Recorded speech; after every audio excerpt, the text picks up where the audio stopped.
चीन से किसी ने इसकी उम्मीद नहीं की थी। न पश्चिमी देशों से, न टेस्ला से, न ही बैटरी तकनीक में जीने मरने वाले उद्योग के अंदरूनी लोगों से। फिर भी यह हो गया। एक बार चार्ज करने पर 800 मील की रेंज। किसी कॉन्सेप्ट कार में नहीं, किसी लैब में बंद नहीं, बल्कि असली काम करने वाली। और इसी साल बाजार में आ रही है। यह कोई 5% का सुधार नहीं है। यह मौजूदा लिथियम सेल्स में कोई चतुराई भरा बदलाव नहीं है। यह उन सभी वाहन निर्माताओं के मुंह पर सीधा तमाचा है जो अभी भी पुराने रसायनों से चिपके हुए हैं। और समय सोच समझकर, सोची समझी रणनीति के साथ। यह चीन की पूरी घोषणा है कि वे सिर्फ बराबरी नहीं कर रहे, बल्कि कब्जा कर रहे हैं।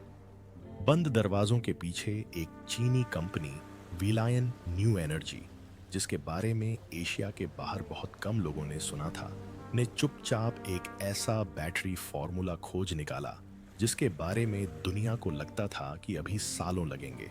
उनका प्रोटोटाइप लीक या अफवाहों से नहीं, बल्कि बम की तरह गिरा। एक समय विशेषज्ञ इस बात पर बहस कर रहे थे कि क्या सॉलिड स्टेट बैटरियां 2030 तक आ जाएंगी। अगले ही पल चीन ने 2500 वॉट घंटे प्रति किलोग्राम से ज्यादा क्षमता वाली एक सेमी सॉलिड स्टेट बैटरी पेश की, जो मौजूदा टेस्ला 4680 को भी पुरानी लगती है। यह बैटरी न सिर्फ प्रतिस्पर्धियों को मात देती है, बल्कि उन्हें धूल चटा देती है। उद्योग की प्रतिक्रिया सदमा सन्नाटा, फिर भागम भाग। किसी ने भी इसकी उम्मीद नहीं की थी। यहां तक कि टेस्ला के अपने अनुसंधान एवं विकास विभाग ने भी नहीं, जो अपनी अगली पीढ़ी की बैटरी का बड़े पैमाने पर उत्पादन करने की कोशिश कर रहा था और नाकाम रहा। अब उनके बैटरी दिवस के वादे आधिकारिक तौर पर पुराने हो चुके हैं। इसलिए लॉबिस्टों द्वारा पहला प्रहार करने से पहले लाइक, शेयर एंड सब्सक्राइब करें, क्योंकि वे नहीं चाहते कि आपको देर होने से पहले सच्चाई पता चले। ऊर्जा घनत्व इतना ज्यादा है कि पहली बार 800 मील की इलेक्ट्रिक कार रेंज एक मानक आकार की सेडान में समा सकती है, वो भी बिना ज्यादा वजन के, बिना ट्रंक स्पेस की कमी के और दुनिया के कोने कोने से खनन की गई विदेशी सामग्री के बिना। इससे सब कुछ बदल जाता है। डिजाइन की सीमाएं, वजन अनुपात, प्लेटफॉर्म, इंजीनियरिंग, आपूर्ति श्रृंखलाएं। जिन कारों को कभी मुश्किल से 400 मील चलने के लिए बड़े बड़े बैग की जरूरत होती थी, अब वे उससे दोगुनी दूरी भी बिना जगह के तय कर सकती हैं। और कीमत, यह वो बात है जिसे कोई सुनने को तैयार नहीं था, क्योंकि यह कोई स्टार्टअप की कल्पना नहीं है। यह सरकार समर्थित सैन्य वित्त पोषित है और पहले से ही प्री प्रोडक्शन में है। इस क्रांति के पीछे की कंपनी वेलायन कोई सिलिकॉन वैली की चहेती नहीं है। यह चीन की राष्ट्रीय प्रयोगशालाओं में गढ़ी गई एक गहन तकनीकी अनुसंधान एवं विकास कंपनी है, जिसने पीपुल्स लिबरेशन आर्मी के साथ साझेदारी की है और औद्योगिक गठबंधनों के एक मजबूत जाल में बंधी हुई है। यह सार्वजनिक प्रदर्शन नहीं करता, यह उद्यम पूंजी के पीछे नहीं भागता, यह चुपचाप सफलताएं बनाता है और फिर उन्हें युद्ध की गति से आगे बढ़ाता है। उनका साथी चीन का प्रीमियम इलेक्ट्रिक वाहन ब्रांड NIO, जिसे अक्सर पूर्व का टेस्ला कहा जाता है। लेकिन इसके बाद यह उपनाम शायद अब लागू न हो, क्योंकि टेस्ला अब मानक नहीं रही। नया मानक NIO की ET7 है, जो एक आकर्षक इलेक्ट्रिक सेडान है, जो इस साल वी लाइन की एक 150 किलोवाट घंटे की सेमी सॉलिड बैटरी के साथ आएगी, जिसकी वास्तविक रेंज लगभग 1000 किलोमीटर है। लैब अनुमान नहीं, टेस्ट ट्रैक की कल्पनाएं नहीं, सामान्य परिस्थितियों में चीनी राजमार्गों पर सत्यापित रेंज, और वे यहीं नहीं रुकेंगे। चीन की अन्य इलेक्ट्रिक वाहन दिग्गज कंपनियों BYD एंड XPeng के सूत्रों ने इस तकनीक को अपनाने के लिए शुरुआती बातचीत की पुष्टि की है। लाइसेंसिंग सौदे विचाराधीन है। बैटरी पैक एकीकरण की संभावना तलाशी जा रही है। एशिया और पश्चिमी देशों में इसे अपनाने की लहर लगभग खत्म होने वाली है। और अभी भी इस बात पर बहस चल रही है कि बिना निकल की कमी के 250 मील की इलेक्ट्रिक गाड़ियां कैसे बनाई जाएं। लेकिन इस तकनीक के पीछे असली हथियार सिर्फ रसायन विज्ञान नहीं, बल्कि इसकी वास्तुकला है। वी लायन की बैटरी अर्ध ठोस अवस्था लिथियम डिजाइन का उपयोग करती है, जो ठोस अवस्था, स्थिरता और तरल कोशिकाओं की विनिर्माण क्षमता का मिश्रण है। यह दोनों ही रूपों में सर्वश्रेष्ठ है, सुरक्षित, मापनीय और मौलिक रूप से अधिक शक्तिशाली। और पश्चिमी स्टार्टअप्स के वेपरवेयर के विपरीत इसे सड़क पर इस्तेमाल के लिए पहले ही प्रमाणित किया जा चुका है। पैक स्तर पर 360 वाट घंटे प्रति किलोग्राम की क्षमता के साथ यह न केवल टेस्ला बल्कि सभी प्रमुख कोरियाई और जापानी सेल निर्माता एलजी, एसके, पैनासोनिक को भी पीछे छोड़ देता है, जो अब ऊर्जा घनत्व और चार्जिंग गति दोनों में पीछे हैं। यह अद्भुत क्षमता एक महत्वपूर्ण डिजाइन विकल्प अति घने सेल स्टैकिंग से आती है। उच्च क्षमता वाले एनोड के साथ एक नए इलेक्ट्रोलाइट मैट्रिक्स को जोड़कर वेलायन के इंजीनियरों ने उस जगह को खत्म कर दिया जो ज्यादातर बैटरियां बर्बाद करती हैं। जो बचता है वह शुद्ध ऊर्जा का एक सघन ब्लॉक है, जो समकक्ष लिथियम आयन पैक से 20% हल्का है, फिर भी 2 गुना क्षमता वाला है। यह अकेला ही उद्योग में बदलाव लाने के लिए पर्याप्त होगा। लेकिन फिर सबसे जरूरी बात आती है तेज गति पर तापीय स्थिरता। पारंपरिक लिथियम बैटरियों के विपरीत, जो तेज चार्जिंग पर गर्म हो जाती हैं और ठंडे मौसम में अपनी क्षमता खो देती हैं, यह नई बैटरी कठोर सर्दियों और तेज सुपरचार्जिंग के दौरान भी अपना प्रदर्शन बनाए रखती है। परीक्षणों से पता चलता है कि 0 से नीचे के तापमान में भी इनका क्षरण न्यूनतम होता है, जिसे टेस्ला की नई पीढ़ी की बैटरी भी नहीं झेल पाती है। मिनेसोटा या नॉर्वे में अब रेंज की चिंता नहीं, बर्फीले तूफान में चार्जिंग की सुस्ती भी नहीं। ठंड के मौसम में परफॉर्मेंस का अब समाधान हो गया है और तेज चार्जिंग लंबी दूरी की इलेक्ट्रिक गाड़ियों की कमजोरी या बैटरी उसे नाश्ते में खा जाती है।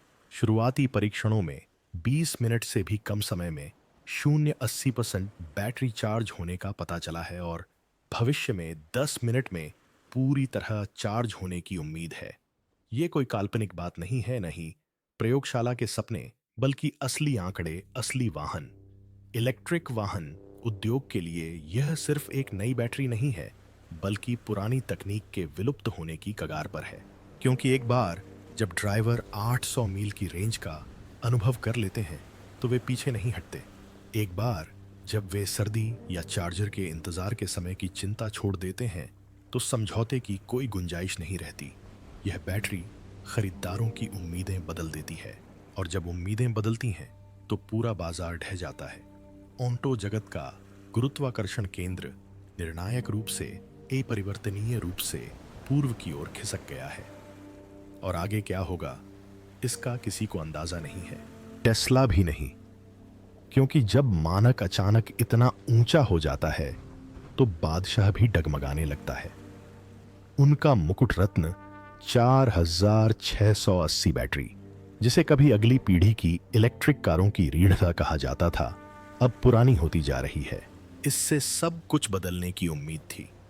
ज्यादा घनत्व, तेज चार्जिंग, कम लागत, लेकिन वादे उत्पादन से कहीं आगे निकल गए। एलन मस्क ने खुद इसे स्वीकार किया है। 4680 सेल का उत्पादन बढ़ाना एक दुस्वप्न साबित हुआ है। कारखाने आधे अधूरे पड़े हैं, पैदावार कम हो रही है, मुनाफा कम हो रहा है। इस बीच चीन ने छलांग लगा दी है। नया नमक आधारित आर्किटेक्चर न सिर्फ टेस्ला से मुकाबला करता है, बल्कि उसे मात भी देता है। ये सेल 30% तेजी से चार्ज होते हैं, 20 डिग्री कम तापमान पर चलते हैं और शुद्ध शक्ति भार अनुपात में ये 4680 को धूल चटा रहे हैं। टेस्ला के लिए इसका क्या मतलब है? इसका मतलब है अकल्पनीय। अपने सबसे बड़े प्रतिद्वंद्वी से खरीदने के लिए मजबूर होना पड़ रहा है, क्योंकि चीन अब ऐसी बैटरियां बना रहा है जिनकी प्रति मील लागत टेस्ला द्वारा आंतरिक रूप से निर्मित किसी भी बैटरी से कम है। यह पैमाना, प्रति मील लागत, इलेक्ट्रिक वाहन अर्थशास्त्र का सबसे बड़ा आधार है। यही वह आंकड़ा है जो तय करता है कि बेड़े के ठेके कौन जीतेगा। राइड शेयर पर किसका दबदबा होगा, स्वायत्त परिवहन पर किसका राज होगा, और यह टेस्ला के हाथों से फिसल रहा है। पर्दे के पीछे सोर्सिंग टीमें घबराई हुई हैं, क्योंकि एक दूसरा संकट मंडरा रहा है और इसका इंजीनियरिंग से कोई लेना देना नहीं है। कच्चे माल का खेल पलट गया। कैटल की शेयर नई बैटरियां न सिर्फ शक्तिशाली हैं, बल्कि राजनीतिक रूप से विस्फोटक भी हैं। न कोबाल्ट न निकल, दो खनिज जिन पर पश्चिमी आपूर्ति श्रृंखलाएं वर्षों से लड़ती रही हैं, अचानक अप्रासंगिक हो गए हैं। उनकी जगह चीन LMFP, lithium, manganese, iron phosphate का इस्तेमाल कर रहा है, जो प्रचुर मात्रा में घरेलू सामग्रियों से बना एक नुस्खा है, और इससे सब कुछ बदल जाता है। GM से लेकर वोक्सवैगन तक पश्चिमी वाहन निर्माता अभी भी लिथियम त्रिकोण, चिली, अर्जेंटीना और बोलीविया में उलझे हुए हैं, जहां निष्कर्षण धीमा है और अनुबंध भी उससे भी धीमे हैं। इस बीच चीन अब न केवल बैटरी तकनीक का, बल्कि उसे ऊर्जा देने वाली पाइपलाइन का भी मालिक है। यह केवल ऊर्ध्वाधर एकीकरण नहीं, बल्कि ऊर्ध्वाधर प्रभुत्व है। बैटरी की पूरी आपूर्ति, श्रृंखला डिजाइन, सामग्री निर्माण, सब कुछ एशिया में स्थानांतरित हो गया है। और सिर्फ एशिया ही नहीं, चीन भी।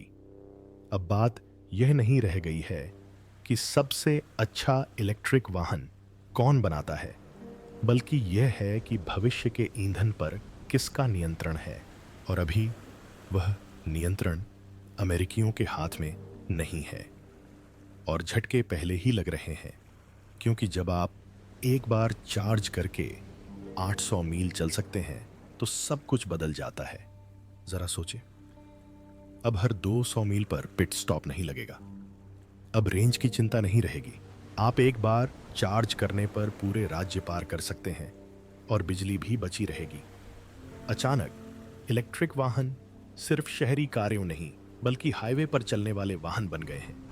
ग्रामीण परिवहन की रीढ़ लंबी दूरी के बेड़े संचालक अब इस पर कड़ी नजर रख रहे हैं, क्योंकि ये बैटरी डीजल को बेकार कर देती है।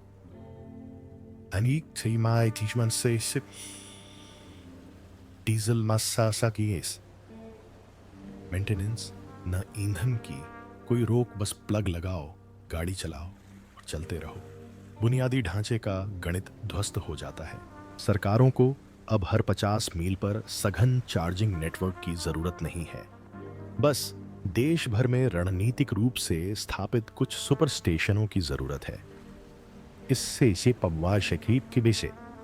ही अरबों डॉलर की लागत बचती है। और बात यही नहीं रुकती। नमक आधारित और LMFP सेल बेहद कम क्षरण का वादा करते हैं, इसलिए अब इलेक्ट्रिक वाहन बैटरियों के 15 साल से ज्यादा चलने का अनुमान है, जो ज्यादातर दहन इंजनों से भी ज्यादा है। इससे पुनर्विक्रय बाजार बेड़े की गणना और बीमा मॉडल में भी बदलाव आ रहा है। स्वामित्व की कुल लागत, जो लंबे समय से इलेक्ट्रिक वाहनों की कमजोरी रही है, अब जमीन पर आ गई है। आप सिर्फ बेहतर बैटरी की ही बात नहीं कर रहे हैं, आप इलेक्ट्रिक वाहनों में समझौते की समाप्ति देख रहे हैं। आप पहली ऐसी तकनीक देख रहे हैं जो इलेक्ट्रिक वाहनों को अब तक बनी किसी भी पेट्रोल कार की तुलना में स्वामित्व, संचालन और मरम्मत के लिए सस्ता बना सकती है। और जैसे जैसे खरीदार आगे बढ़ रहे थे, सरकारें हिचकिचा रही थीं। जहां पश्चिमी नियामक सुरक्षा ढांचों और उद्योग मानकों पर बहस कर रहे थे, वहीं चीन पहले ही अपनी पहल कर चुका था। पहले सोडियम आयन सेल चुपचाप भेजे गए LFP पैक के रूप में टैरिफ को दरकिनार करते हुए, कस्टम्स को चकमा देते हुए, और दक्षिण पूर्व एशिया और अफ्रीका में वास्तविक दुनिया के इलेक्ट्रिक वाहनों में अगली पीढ़ी के रसायन को शामिल करते हुए। जब तक यूरोपीय नियामकों ने ध्यान दिया, तब तक बहुत देर हो चुकी थी। वॉक्सवैगन का बैटरी रोडमैप वर्षों पीछे, ब्लू सॉल्यूशंस के साथ रेनॉल्ट की सॉलिड स्टेट पार्टनरशिप अभी भी लैब प्रोटोटाइप में ही अटकी हुई है। इस बीच BYD बर्लिन भर में डिलीवरी वैन में नमक आधारित पैक्स का फील्ड टेस्ट कर रही थी। और अब एक दिलचस्प बात सामने आई है। चूंकि ये बैटरियां लिथियम आधारित नहीं हैं, इसलिए ये अमेरिकी मुद्रास्फीति न्यूनीकरण अधिनियम के तहत कर छूट के लिए योग्य नहीं है। इसका मतलब है कि हर अमेरिकी खरीदार जो सस्ती चीनी निर्मित सोडियम कार खरीदता है, उसे चेकआउट के समय दंडित किया जाता है। घरेलू इलेक्ट्रिक वाहन आपूर्ति श्रृंखलाओं की सुरक्षा के लिए बनाए गए नियम अब उनकी सबसे बड़ी जिम्मेदारी बन गए हैं। GM फोर्ड और यहां तक कि रिवियन के पास भी कोई कारगर विकल्प नहीं था। वे अभी भी लिथियम पर ही निर्भर हैं। LG, पैनासोनिक और क्वांटमस्केप पर निर्भर हैं, जो सालों पीछे चल रही कंपनियां हैं। नमक आधारित उनकी शब्दावली में भी नहीं। और जहां वॉशिंगटन बारीकियां बदलने की कोशिश कर रहा है, वहीं ब्रुसेल्स एक रणनीतिक ब्लैकआउट का सामना कर रहा है। स्वच्छ लिथियम और कोबाल्ट मुक्त बैटरियों के दृष्टिकोण से तैयार किए गए यूरोपीय संघ के ग्रीन डील ने कभी नहीं सोचा था कि चीन सबसे पहले कम लागत वाला उच्च घनत्व वाला विकल्प पेश करेगा। अब वे एक दर्दनाक दुविधा का सामना कर रहे हैं। या तो अपनी नीतियों में बदलाव करके इन नई चीनी बैटरियों को अनुमति दें, या फिर आर्थिक लॉकडाउन का सामना करें, क्योंकि यूरोपीय इलेक्ट्रिक वाहन निर्माता अपने मुनाफे को कम होते हुए देख रहे हैं। अब बात सिर्फ प्रतिस्पर्धा की नहीं रह गई है। यह एक पूरी तरह से बैटरी शीत युद्ध में तब्दील हो रहा है। लेकिन अगर अमेरिका या यूरोपीय संघ भी चीन की बराबरी करना चाहे, तो भी नमक पर आधारित चीन की इस नई खोज की रिवर्स इंजीनियरिंग किसी फोन चिप की नकल या डिजाइन की नकल करने जैसा नहीं है। क्योंकि चीन ने सिर्फ बैटरी का आविष्कार नहीं किया, बल्कि उसने उसके इर्द गिर्द पूरी दुनिया रच दी। भीतरी मंगोलिया में निकाले गए कच्चे सोडियम से लेकर सिचुआन की एनोड फैक्ट्रियों तक, और हर चार्जिंग चक्र को नियंत्रित करने वाले सॉफ्टवेयर सिस्टम तक, हर परत चीनी नियंत्रण में लंबवत रूप से एकीकृत है। कोई आउटसोर्सिंग नहीं, कोई लीक नहीं, कोई गैप नहीं। और असली राज ये सामग्री में भी नहीं है, ये इलेक्ट्रोलाइट में है। काइतल द्वारा राष्ट्रीय रक्षा प्रयोगशालाओं की मदद से विकसित सैन्य स्तरीय फायरवॉल के पीछे संग्रहित एक स्वामित्व वाला ठोस अवस्था मिश्रण। अगर पश्चिमी देशों को इसका नमूना मिल भी जाए, तो वे उसे डिकोड नहीं कर सकते।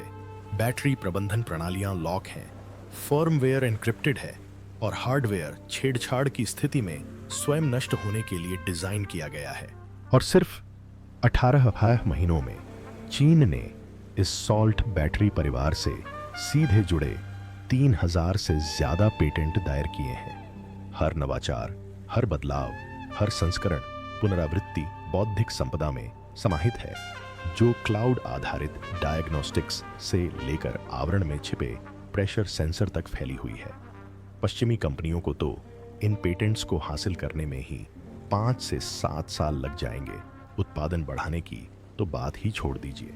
अरबों डॉलर अनुसंधान एवं विकास में, अरबों डॉलर कारखानों के नवीनीकरण में, और तब भी उनके पास वह पारिस्थितिकी तंत्र नहीं होगा।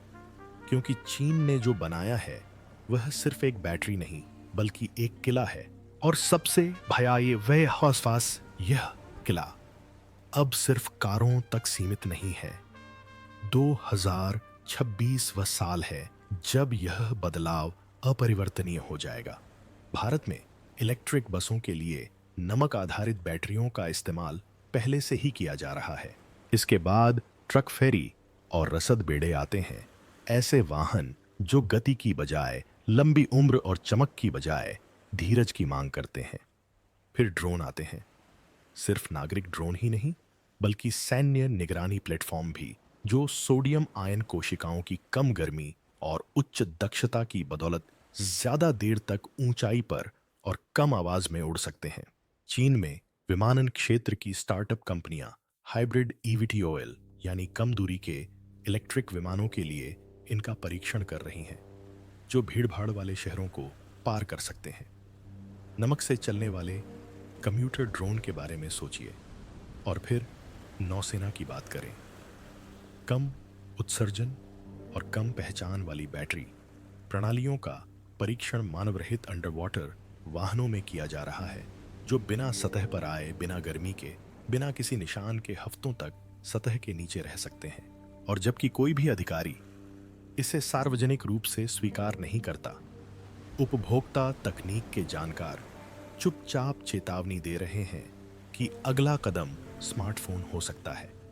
कल्पना कीजिए एक ऐसे फोन की जो 10 मिनट में चार्ज हो जाए और फिर 1 हफ्ते तक चले, या एक ऐसे लैपटॉप की जिसे 5 साल तक बैटरी बदलने की जरूरत न पड़े। ऐसा तो किसी दिन नहीं होने वाला। यह सब बंद दरवाजों के पीछे हो रहा है, और जिन कंपनियों ने लिथियम पर अपना भविष्य बनाया था, वे खुद को अतीत में ही सिमटती हुई पाएंगी, क्योंकि उस बंद दरवाजे के पीछे चीन था। जब सिलिकॉन वैली प्रोटोटाइप बना रही थी, चीनी रसायनज्ञ नमक आधारित कोशिकाओं को खोलकर हर उस समस्या का समाधान कर रहे थे जिसने सोडियम तकनीक को श्वेत पत्रों और भूली बिसरी प्रयोगशालाओं में दबा रखा था। थर्मल रनवे, उन्होंने जोखिम को कम ही नहीं किया बल्कि उसे दबा भी दिया। सेल आर्किटेक्चर में फेज चेंज सिरेमिक सेपरेटर्स लगाकर बैटरी महत्वपूर्ण थ्रेशोल्ड पर खुद ब खुद स्थिर हो जाती है। भारी भरकम कूलिंग सिस्टम की जरूरत नहीं, हाईवे पर जलती टेस्ला कारें नहीं। गिरावट हास्यास्पद। ये सेल 1000 बार पूरी तरह चार्ज होने के बाद भी 90% क्षमता बनाए रखते हैं। यह अमेरिका में 3 साल तक बिना किसी खास नुकसान के हर रोज तट से तट तक गाड़ी चलाने के बराबर है। स्केलेबिलिटी अभी से शुरू हो रही है। जियांगसू और अनहुई की बड़ी फैक्ट्रियां उत्पादन क्षमता को 100 गीगावाट घंटे प्रति वर्ष तक बढ़ा रही हैं। 1 दशक में नहीं, 2030 में नहीं, अभी। जहां तक सुरक्षा मानकों की बात है, चीन ने उन्हें दीवारों से टकराया छुरा, घोंपा, आग लगा दी, सचमुच। और ये बैटरियां पास हो गईं। क्रैश टेस्ट, पंचर सिमुलेशन, खुली लॉ के संपर्क में आने जैसी सभी परीक्षाओं में कोई तापीय घटना नहीं, सिर्फ लचीलापन। और सबसे विनाशकारी झटका है कीमत। बड़े पैमाने पर नमक आधारित सेलों की लागत आज के प्रीमियम लिथियम आयन पैक्स से 20% कम होने का अनुमान है। न कोबाल्ट, न निकल, सिर्फ सोडियम, आयरन और मैग्नीज। हवा की ऐसे तत्व जो अंतरराष्ट्रीय संघर्ष को जन्म नहीं देते। और अचानक बाजार में उथल पुथल मचने लगी। इलेक्ट्रिक वाहन खरीदार जो कभी अपनी अगली गाड़ी खरीदने के लिए उत्सुक रहते थे, अब हिचकिचा रहे हैं, इंतजार कर रहे हैं। क्योंकि आज 300 मील रेंज वाली कार क्यों खरीदें, जब अगले बसंत में 900 मील वाला वर्जन आ सकता है। हर शोरूम पुरानेपन का कब्रिस्तान बन गया है। डीलर घबरा रहे हैं। बिना बिके माल की कतारें अब फ्लोरोसेंट लाइटों के नीचे पड़ी हैं, जिनमें पहले से ही दोयम दर्जे की समझी जाने वाली बैटरियां रखी हैं। छूट उन्हें नहीं हिला पाएगी। और सॉफ्टवेयर अपडेट भी केमिस्ट्री को नहीं बचा सकते। निवेशक वे भाग रहे हैं। क्वांटम स्केप जैसी ठोस अवस्था वाली कंपनियों से पूंजी निकलकर उन अर्ध ठोस बैटरी कंपनियों में जा रही है, जिनके बारे में पिछले महीने पश्चिमी जगत में कोई भी कुछ कह नहीं पाया था। रातों रात बैलेंस शीट बदल गई। ऑटो कंपनियों के सीईओ को वॉर रूम में घसीटा जा रहा है। जनसंपर्क विभाग प्रेस विज्ञप्तियां नए सिरे से लिख रहे हैं। पूरे अनुसंधान एवं विकास बजट को आग लगाकर नए सिरे से आवंटित किया जा रहा है। आंतरिक रोडमैप तार तार हो गए हैं, क्योंकि ये कोई प्रोडक्ट लॉन्च नहीं है, ये एक बदलाव है और ये कोई प्रचार नहीं है। यह औद्योगिक स्तर पर हथियार के रूप में इस्तेमाल किया गया फोमो है महाद्वीपों में फैल रहा एक तकनीकी आतंक का हमला, क्योंकि कोई भी 2022 के लिथियम उत्पादन वाला आखिरी ब्रांड नहीं बनना चाहता, जबकि ग्राहक अब क्रिसमस तक 2030 के प्रदर्शन की उम्मीद कर रहे हैं। समय सीमा बस बिखर गई। इसी बैटरी से लैस एनियो की ET7 सेडान 5 साल बाद नहीं आ रही, बस 6 महीने दूर है। प्रोटोटाइप पहले से ही वास्तविक परिस्थितियों में परीक्षण चक्रों से गुजर रहे हैं। जो कभी अगली पीढ़ी का था, अब अगली तिमाही का है। और BYD अफवाहें हैं कि वे चुपचाप अपनी प्रमुख हान सेडान में नमक आधारित पैक बना रहे हैं। स्मार्टफोन की दिग्गज कंपनी Xiaomi, जो अब इलेक्ट्रिक वाहनों की नई कंपनी बन गई है, के पास कथित तौर पर 700 मील तक चलने वाला एक स्टील्थ मॉडल है। वे अंदाजा नहीं लगा रहे हैं, वे इसे तैनात कर रहे हैं। इस बीच अमेरिकी स्टार्टअप्स जो कभी बैटरी की सुर्खियां बटोरते थे, सॉलिड पावर, ASIS क्वांटमस्केप, अब स्पॉटिफाई को लाइव होते देख रही कैसेट टेप कंपनियों की तरह लग रहे हैं। और नियम अब वे बेकार हैं। नियामक एजेंसियां तकनीक के साथ तालमेल नहीं बिठा पा रही हैं। वाहन प्रमाणन, रेंज रेटिंग, आयात मानक, ये सब उस दुनिया के लिए बनाए गए थे जो अभी अभी मिट गई है। सरकारें अभी भी लिथियम सब्सिडी की बात कर रही हैं, जबकि चीन लिथियम मुक्त वाहनों को कंटेनरों में भरकर भेज रहा है। यह कोई बदलाव नहीं है, यह एक टूटन है। और यह टेस्ला नहीं थी, यह टोयोटा नहीं थी, वो कोई वॉक्सवैगन या फोर्ड नहीं था। ये एक चीनी लैब थी जिस पर किसी की नजर नहीं थी। एक कमरा खामोश इंजीनियरों से भरा हुआ था। कोई लॉन्च इवेंट नहीं, कोई लाइव स्ट्रीम नहीं, बस बंद दरवाजों के पीछे नई खोजें जब तक कि तकनीक निर्विवाद न हो जाए। और अब बाकी दुनिया परछाई का पीछा कर रही है, क्योंकि अगर यह बैटरी दावे के मुताबिक काम करती है और सभी संकेत यही बताते हैं, तो इलेक्ट्रिक वाहनों, अर्थशास्त्र और वैश्विक ऊर्जा के बारे में हम जो कुछ भी जानते हैं वह एक वित्तीय तिमाही में ही पुराना हो जाएगा। आपकी $60,000 की इलेक्ट्रिक कार रातों रात $20,000 की हो सकती है। अगर 900 मील नया मानक बन जाए तो शायद आपके स्थानीय चार्जिंग नेटवर्क की जरूरत ही न रहे। आपकी सरकार की लिथियम सब्सिडी सोडियम की दुनिया में बेकार। और अब वो मोड़ आ गया है जिसकी किसी ने कल्पना भी नहीं की थी। यह एलन को हराने की बात नहीं थी, यह कारों की भी बात नहीं थी, यह संसाधनों की आजादी की बात थी।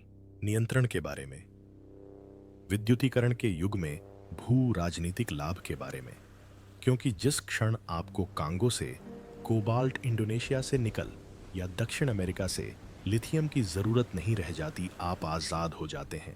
आर्थिक रूप से, रणनीतिक रूप से, स्थायी रूप से। और चीन ने सबसे पहले इस आजादी का ऐलान किया। बाकी दुनिया अभी भी दुर्लभ धातुओं, नाजुक आपूर्ति श्रृंखलाओं और आशावादी अनुमानों पर आधारित एक पुरानी रणनीति पर ही टिकी हुई है। लेकिन क्रांतियों का कारण आशा नहीं, रसायन विज्ञान है। और इसी रसायन विज्ञान ने सब कुछ ध्वस्त कर दिया। वे इसे बिजनेस स्कूल में नहीं पढ़ाएंगे, वे इसे समाचारों में प्रसारित नहीं करेंगे, और वे निश्चित रूप से नहीं चाहेंगे कि आप इस मामले में आगे रहें। तो इससे पहले कि वे सुर्खियां दोबारा लिखें, इससे पहले कि लॉबिस्ट अगली सफलता को दफना दें, लाइक करें, शेयर करें और सब्सक्राइब करें, क्योंकि भविष्य अनुमति का इंतजार नहीं करता।